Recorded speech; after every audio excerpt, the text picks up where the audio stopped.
Hi, welcome to the latest YouTube episode for Everton Career Service. Today I'm interviewing Jonathan Stafford, who is a financial accountant for the NHS, the Bridgewater Trust. So he looks after the finances for things like GPs, walk-in centres, clinics and dentists. Morning, Jonathan. Morning, how are you? Okay. Good, thank you. Yeah, thank you for taking the time to talk to us today. Can you tell us, please, a little bit about what you decided to do when you left school and how that's developed into your current occupation? Yeah. When I left school, I honestly had no idea what I wanted to do, and that's the truth. I went to college straight after leaving high school, and What GCSE options did you take? Sorry. at GCSE I did options that were completely not relevant to what I do now. I did triple science, history, and IT was the other one. So nothing to do with accounting whatsoever. It was just the things I enjoyed at that time, something that I knew that I'd enjoy studying when it came to exam time. So I did that. I went on to college. I went to Winstanley, and when I got there was a lot of career events at that time, similar to what they do at Carmel and all the other colleges. And when I talked to you had like a contact in your form at that time who'd kind of give you a bit of advice. Everyone kind of pointed me towards accountancy and said that I had a skill set that suited it. I didn't have a clue what accountancy even meant, so I started, reading all the books and trying to figure out what it was. And I went to a couple of open events. And again, even after the open events, I wasn't really sure whether it was something for me. What skills had they identified with you that they thought would be good for accounting? It was quite interesting actually, because the skills that they've said aren't the skills that I actually think now being in the role are the ones that you need. So I was always good with numbers. I always enjoyed mental maths and that side of things. I know that sounds really sad, but I did. That was my type of thing. I was good with computers and just that type of stuff, just very generic, I suppose, officey type skills. So that's why when I went to college, I picked some options that were similar to that for my second year. So I did IT, I did economics, business studies, and maths were my options. After I went to college, I knew I wasn't a university person. I was never the best studier. I got to let myself get distracted. I was one of those people that 3-4 weeks before an exam I would have my head down in the books and do 10-hour nights because I always admired the people who'd be able to study for weeks before an exam. I just couldn't do it myself. So I knew that I wanted to go down an apprenticeship route. So I started looking at all the different apprentices that were out there, and it was just by chance that we knew someone that had spoke to us about the NHS and that they did their own apprenticeships, which it's one of those. When I was in school and college, you'd never even think of the NHS as an employer for accountants or for HR or anything like that. You forget that it has those people in the background as well. You just picture the doctors and the nurses and stuff like that. So so I went to the interview quite open-minded. I was lucky I got the job. I was on a cohort with I think there was 12 people. We were scattered around the northwest, and we got placed into a trust that was geographically close to us. I was lucky. I was based literally over the road from where I live, in a little office, and I never really looked back. I just from day one, I enjoyed what I did. There was no guarantee of a job at the end of it, so I just took it as I had 12 months to prove myself that I could get a role there, and thankfully I did. And So what level did you qualify for then? What level was that? So it was like an MVQ level 3 at that time. So we didn't do like some apprenticeships do, because in accountancy there's specific exams. So I did my AAT level 3 at that time. So I did that. I think I did a day a week in college and 4 days in the office. And I finished the qualification. So regardless of whether I got the job or not, I would have something behind my belt at the end of the apprenticeship. But I was lucky enough that there was a role available at the time when my apprenticeship was finishing, and I was able to stay. Okay. So what do you do then? What as an accountant? Obviously, you've talked about how you enjoy it and that you got your head down. What does your job involve? What do you do every day? I think every accountant's probably slightly different, because there's a number of different accountancy routes you can take. You can go and work in practice, so you can work as an auditor.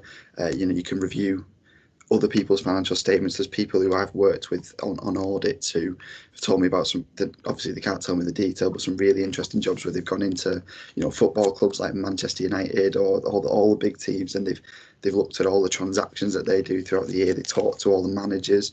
I'm not sure they talk to like Ollie or anything like that, but I know they talk to all the seniors about what's all going on. Football players will have an accountant, won't they? Because Oh they'll yeah, probably will definitely. not be managed somehow. Yeah, it's a massive role for them in terms of financial planning.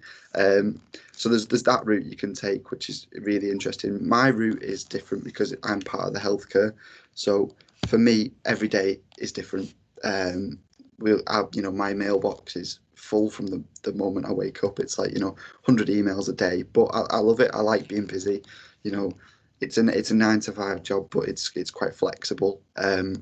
And I just love the fact that it changes every day. So in my role, I manage cash flow. So I look at the trust bank accounts and see what's available that day and make sure that we've got the money available to do what we need to do on a day-to-day basis, and also in terms of financial planning, so investing into capital projects and stuff like that. So capital's like when you purchase the bigger assets for like machinery and stuff like that, and what we need for moving forward and improving. I look at the debt because the NHS has transactions with other NHS bodies and also bodies outside of the NHS as well. So we'll invoice for certain services that we provide, and it's got to make sure that money comes in a timely manner. And payables as well, making sure that we're paying our suppliers on a day-to-day basis as quickly as we possibly can, so that we don't end up, in a difficult position when we need them. But yeah, there's loads every day. Department, how many people do you work with? So the finance department at Bridgewater is quite small. We've got 20 people all the way up to the director of finance. But in my team, my immediate team for financial accounts, there's just 4 of us. Okay. So yeah, it's a big workload. But financial accounts departments are always quite small. We're responsible as well for producing the financial statements. So when you see the balance sheet and the year-end accounts, that's what my team will do. So yeah. Okay. Has anything ever happened? What do you like best? What's the most interesting thing for you? What do you enjoy? I think it's hard to say. I genuinely do enjoy my job, which I know I'm lucky to say that because not everybody does. I think it is every day is different, and I get to, without realising, impact some of the things that you see when you go to a GP clinic or when you go to a dental provider or something like that. You don't realise the stuff that's going on in the background. So you walk in a little bit like, yeah, I know exactly what that means and I know what that is. And you could talk to people of all different levels and all different roles. So it's really interesting. I think a lot of things that people don't realise, especially with stuff like the NHS, is that everything has a cost. So just because you walk into the doctors and you're not paying for that appointment, there is still a very real cost to service, and that the money's coming in from taxes, and this is how we're funding things. I have a friend who's a speech therapist, and she said it really used to annoy her when people didn't come to the meetings because there'd be lots of people who were on a waiting list, and that's her time and it's being paid for. So it's probably quite, to understand what's going on in the background is quite complex, isn't it? Yeah, you don't take anything for granted at that point. When you walk in, you go, I know how much that costs. I know, and you appreciate everyone's time, like you say, because a lot goes into it in the background. Excellent. Have you ever had anything that's happened that's kind of knocked you back a bit that you've had to overcome? I think when I look back at when I first started, I was probably really lucky in a lot of ways, in that things kind of fell into place, that I was pointed towards the apprenticeship and it suited me. And obviously a role became available. I know a lot of people who did the same apprenticeship as I did, and it took them a while to find their first role. But from talking to them as well, like I said, that there's so many roles out there. You've just got to be willing to apply, and you've got to be willing to put in the work, because there's so many people, particularly in the NHS, that I can vouch for, that they're looking for someone that can come in, do a job for them, and they want to recruit from within, and they want to develop people as well.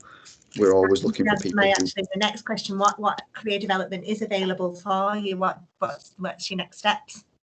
The NHS are really great for training and development. They'll do annual PDP, so professional development reviews, and they'll have a look at what skills you want to develop over the next 12 months. I'm lucky that I'm studying my ACCA, so I've got 5 exams left before I become a certified accountant. And at that point, that obviously opens a lot of doors. That it's a qualification that I can take anywhere in the world if I choose to. It's recognised, in Australia, for example, anywhere like that. So, and could you practice then as your own? Could you set up your own accountancy business? Yeah, I could actually do that now. I'm also a registered bookkeeper, so I've finished the AAT qualification. It's not something I want to do right now, just because I'm a bit paranoid about signing off people's statements.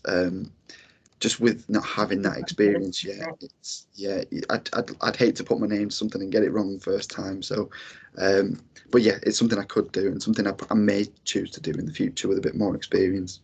And then obviously the sky's the limit, because once you set up your own company, you can get people working for you, you can build a business. There's huge.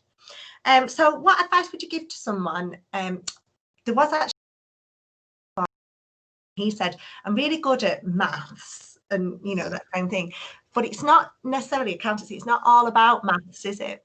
No, I'll be honest. If you ask anyone who knows me, my mental maths is now awful. I was great at it at school, and I'm awful at it now. And that's just because things have moved on so much that you do so much on Excel. And again, I was one of those people when I was at school that Excel sounds the most boring thing in the world. And now I'm only 26, but I find Excel, it's really sad, isn't it? But quite exciting. The things you can do on the day to day. Maybe that says more about me. But yeah, I think because systems have moved on so much, you don't actually do a lot of the maths yourself. Right. But I think anyone who has a good maths background is naturally a good problem solver. Yeah. And I think that's the skills that I've then gone on to develop that have made me, I don't want to say a good accountant, but a better accountant. Because that's the type of thing that you need. You need someone who's not going to just give up at the first hurdle and have a look at something and try and get to the bottom of it and investigate that bit further. And it does sound boring at times. I know when people picture the conventional accountant, that they picture that guy in glasses with his full suit, and but that's not what it is. Everyone's just a normal person. And it's actually interesting because you can sort of, if you did go down the line of setting up your own business and things, you'll be working with so many different varieties. You could have a client, you could have a solicitors as your client. You can really meet all different walks of life. So nothing's a boring job really once you can stand on your own 2 feet like that. So just to wrap up, if there was someone now who's in year 11 and they're making that next step, what would you advise them to do if they were interested in a career in accountancy? I think for me personally, I think there's a lot of great apprenticeships out there. I'm not against going to university. I think it gives you some great skills, and if that's what you want to do, I would say go for it. But have a look at some apprenticeships first, because you might not start on the money that you picture, or doing that first qualification that you want, but you can move on so quickly. It's a really fast-paced environment that they're just looking for people who are willing to do that hard work, and then there's promotions, there's jobs available for you. So that would be my advice in terms of when you're looking for getting into it. Don't be afraid to jump in a little bit at the deep end and go for those roles first, because you'd be surprised that I know people who have come out of university who are on similar roles to me, but I've also started a little bit behind me as well. There's no right path. It's just what suits you. Your fees are paid, aren't they? Your study fees and that kind of thing. So there is apprenticeships, because we've got different types. You can go into a higher level apprenticeship, which is after your A levels or your college, or you can go into an apprenticeship at 16 and start doing it. But I think definitely for this kind of this job, if you're so specific that you do want to be an accountant, it is a good idea to go in and get your companies to pay you through those exams, really. Absolutely. Okay, well, that's absolutely fabulous. Thank you very much for your time. If we do have any people who've got any questions, is it okay for me just to email them over to you? Of course it is. No problem at all. All right, excellent. Thank you. Thanks for your time this morning. Bye. No problem. See ya.